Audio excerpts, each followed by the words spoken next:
চট্টগ্রামের রাউজানে ওমান প্রবাসী ব্যবসায়ী সিআইপি মোহাম্মদ ইয়াসিন চৌধুরীর বাড়িতে হামলা, লুটপাট ও অগ্নিসংযোগের ঘটনায় নিন্দা ও প্রতিবাদ জানিয়েছে সংযুক্ত আরব আমিরাত প্রবাসীরা।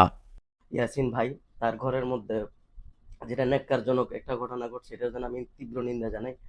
যেটা আসলে কোনো বৃহস্পতিবার দুবাই বাংলাদেশ কনসুলেটে একটি স্মারকলিপিও প্রদান করেন আমিরাতে অবস্থানরত সিআইপি ও ব্যবসায়ী প্রবাসীরা।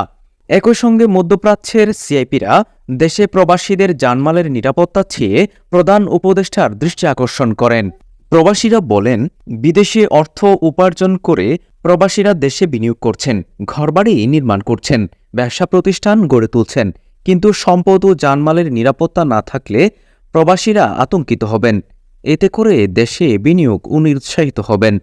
বিদেশে অর্থ উপার্জন করে প্রবাসীরা দেশে বিনিয়োগ করেছি, ঘরবাড়ি নির্মাণ করেছি, বিভিন্ন ব্যবসা প্রতিষ্ঠান নির্মাণ করেছি, কিন্তু সম্পত্তি ও জানমালের নিরাপত্তা না থাকলে প্রবাসীরা আতঙ্কিত হবে বলে মনে করি আমি। এতে করে দেশে বিনিয়োগের নিরুৎসাহিত হবে সবাই।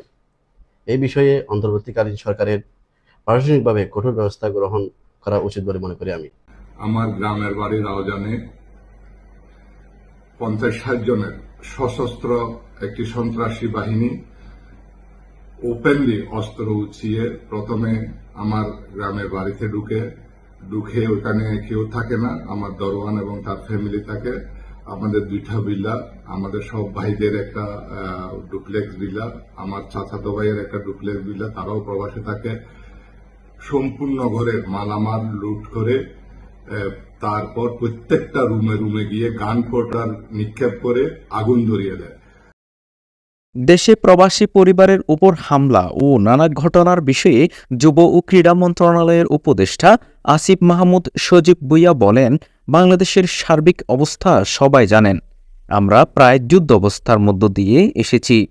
সেটি কিছুটা খারাপ অবস্থা ছিল, কিন্তু দিন দিন আমরা উন্নতি করছি এবং এই বিষয়গুলো আমরা চিহ্নিত করব।